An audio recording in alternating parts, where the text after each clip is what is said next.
Hello everyone, this is architect Jyoti Singh. I'm from Delhi. I'm working in Pan India as architect and interior designer. My firm name is Third Imagination and मुझे 8 साल का experience है. 2014 से मैं इस industry में काम कर रही हूँ. I work as architect, so I design buildings and I work as interior designer, so I do the interior designing as well. Commercial and residential projects. Recently we came into hospitality like restaurants and cafe projects. Today I am going to talk about my one project which is jewelry showroom at Karol Bagh, Delhi, India. The name of this showroom is Varda Jewellers. This showroom is not bigger in the size actually. तो हम लोगों के लिए challenge था कि हम लोगों की जो क्लाइंट की रिक्वायरमेंट थी वो हमको फुलफ़िल करनी थी, like maximum sitting area and the bigger counter, display area with the beautiful niches. तो वो सब challenges हमने पहले requirement set करी, client के साथ बैठ के हमने उनकी requirement set करी और फिर हमने उसके sketches करने शुरू करे. clients के साथ पे बैठ के हम लोगों ने discuss किया, जो finalize हुआ उसका 2D drawings and 3D के ऊपर workout किया.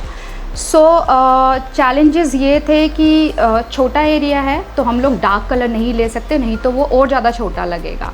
तो हम लोगों ने लाइट कलर यूज़ किया है इंटीरियर में इस प्रोजेक्ट के एंड निशेस के साथ में हमने प्ले किया. मैंने इसमें थोड़ी सी डिज़ाइनर निशेस यूज़ करी है बिकॉज़ क्या होता है कि नॉर्मली हम लोग रेक्टेंगल, स्क्वायर या कोई राउंड सर्कल की निशेस ले लेते हैं. मैंने इसमें रेक्टेंगल, स्क्वायर ही यूज़ किया है बट उसके साथ एक फ्रेम यूज़ किया है कंट्रास्ट में. जैसे कि इसमें हमने एक बेज कलर यूज़ किया है एंड वाइट का कॉम्बिनेशन लिया है. दोनों लाइट शेड है तो वो दोनों कॉम्बिनेशन बहुत अच्छा निकल के आया. एंड सेकेंड थिंग, इसके साथ मिरर यूज़ किया है सो दैट वो एक एरिया को इन्हेंस कर दे और थोड़ा सा बिगर फॉर्म में ले आए. एंड जो निशेज़ है उसको हमने फ्रेम किया है रोज़ गोल्ड के साथ, उसको हाईलाइट करने के लिए. एंड जब हमने रोज़ गोल्ड किया तो उसकी लुक और भी एनहेंस हो गई है, जैसे कि आप देख सकते हैं पिक्चर्स में. एंड उसके बाद यस, मेरा फोकस था लाइट्स के ऊपर. लाइट्स हम लोग जनरली क्या होता है ज्वेलरी शोरूम में हम लोगों को लाइट्स के ऊपर बहुत ज़्यादा फोकस करना चाहिए बिकॉज़ लाइट बहुत इंपॉर्टेंट रोल प्ले करती है. इसमें हम लोग फ्लोरेसेंट, इनकैंडेसेंट दोनों लाइट यूज़ कर सकते हैं. I mean yellow and white दोनों लाइट्स यूज़ कर सकते हैं. बट मेरा जो मानना है, जो मेरा फोकस रहा था वो वाइट लाइट के ऊपर ज़्यादा था बिकॉज़ जो हमारी ज्वेलरी होती है वाइट लाइट में उसका natural shade, natural polish, natural colour दिखता है. तो हमने निशेस के अंदर वाइट लाइट यूज़ करी है with the conceal focus light. 1 inch dia हम लोगों ने छोटी छोटी सी लाइट्स यूज़ करी हुई है.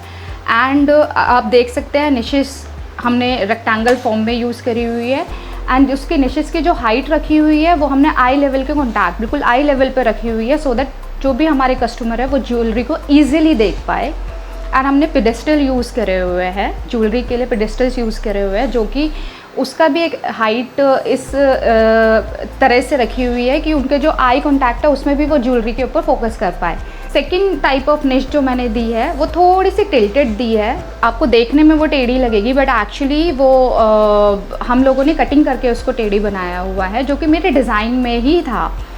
वो थोड़ा सा शोरूम की मोनोटनी को ब्रेक करने के लिए हम लोगों ने इस फॉर्म में लेकर आया ताकि उसकी मोनोटनी ब्रेक हो जाए. If I talk about mirror कि मैंने मिरर का कैसे यूज़ किया, मैंने मिरर को बिकॉज स्पेस छोटा है तो उस स्पेस को थोड़ा सा बिगर फॉर्म देने के लिए मैंने मिरर यूज़ किया है. बट मिरर का यूज़ करने का एक स्टाइल था कि हमने उसको ज़्यादा लोअर लेवल पे नहीं लेके गए. एक अगर कस्टमर है बैठे हुए हैं जहाँ पर वो इजीली अपने आप को देख सके, जहाँ पर वो ज्वेलरी ट्राई कर रहे हैं वो अपने आप को देख सके. सेकेंड थिंग, हमारे पास एक पिलर के ऊपर हमने मिरर लगाया हुआ है. उसमें हम लोगों ने मिरर को ऐसे लगाया है कि जो क्योंकि इतना बड़ा 10 फीट का हमारे पास कोई मिरर आता नहीं है, हम लोगों ने उसको ब्रेक किया और उसको इस तरीके से लगाया कि उसका जो जॉइंट है वो हमारे फेस के ऊपर ना पड़े. तो इसका भी एक स्टाइल है. जब आप ज्वेलरी शोरूम में मिरर यूज़ कर रहे हैं तो आप ये देखिएगा कि उसका जॉइंट सही जगह पे आ रहा हो, या तो उसको बिल्कुल लोअर साइड पे डाल दीजिए या अपर साइड पे डाल दीजिए, आपके आई कॉन्टैक्ट में या आपके बॉडी के ऊपर उसका क्रैक ना पड़े. सेकेंड थिंग, जो फर्नीचर का कलर अगर आप देखेंगे, क्योंकि फर्नीचर बहुत ज़्यादा रफली यूज़ होता है, हर कोई कैसे भी आके कैसे भी उसको बैठता है, कैसे भी यूज़ करता है, तो उसके हमने डार्क का कलर लिया है. अगर हम लाइटर शेड फर्नीचर में लाइटर शेड लेंगे उसका 2 रीज़न है। एक तो कलर कॉम्बिनेशन में कंट्रास्ट मिलता है हमको, एंड सेकंड थिंग जो हमारा डस्टिंग एंड थोड़ा सा गंदा होने की प्रॉब्लम है वो हमारी नहीं होती है, उतनी ईजिली नहीं होती है, डस्ट दिखती ही नहीं है। तो इसके साथ मैंने ग्रीन कलर मर्ज किया, जो कि इस कलर स्कीम, इस कलर थीम के साथ में बहुत ईजिली अच्छे से एनहेंस होके निकल के आया। अगर मैं काउंटर के बारे में बात करूँ तो काउंटर को मैंने थोड़ा बिगर फॉर्म में देने की पूरी कोशिश करी, जो कि हमने अचीव भी किया। हमारे इस शोरूम के 2 ऑनर हैं, उनके लिए 2 सीट के लिए बड़ा काउंटर दिया, एंड सेकंड थिंग क्लाइंट के लिए, कस्टमर्स के लिए भी बड़े काउंटर में ज्वेलरी देखना बहुत इजी था, ताकि जो हमारे ऑनर है जो भी ज्वेलरी दिखा रहे हैं वो इस बिगर काउंटर पे, बड़े काउंटर पे ज्वेलरी आराम से दिखाए, वो आराम से डिस्प्ले कर पाए, और जो भी उनके डिज़ाइन है वो आराम से एक्सप्लेन कर पाए। सेकेंड थिंग, इस काउंटर के पीछे हमने एक छोटा सा स्मॉल काउंटर दिया है, जो कि जो ज्वेलरी के जो बॉक्सेस है वो हम उसके पीछे रख सके, आराम से उसके पीछे रखें, और जब हम इजीली ज्वेलरी दिखा। अगर मैं वॉल फिनिशेस की बात करूँ तो मैंने वॉल फिनिशेस के ऊपर वॉलपेपर यूज़ किया है। इसमें मैं एक चीज़ ऐड ऑन करना चाहूँगी, बिकॉज़ वॉलपेपर हम लोगों ने क्लाइंट की अपनी एक चॉइस थी, उनके अकॉर्डिंग हमने किया है, बिकॉज़ क्लाइंट को ग्रे एंड उनका एक अपनी चॉइस थी, उस हिसाब से हमने वॉलपेपर यूज़ किया है। While designing the jewellery showroom आपको सिर्फ ये चीज़ें ध्यान रखनी है कि लाइट का बहुत ज़्यादा ध्यान रखना है कि आप कौन सी लाइट ज़्यादा यूज़ कर रहे हैं। प्रोजेक्ट के हिसाब से आपको वाइट कलर की लाइट यूज़ करनी चाहिए, सो दैट आप अपनी ज्वेलरी पे ज़्यादा फोकस करें और ज्वेलरी का नेचुरल शेड, नेचुरल कलर निकल के आए।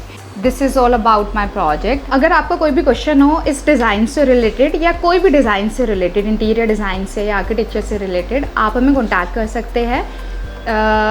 Feel free to contact us. Thank you so much.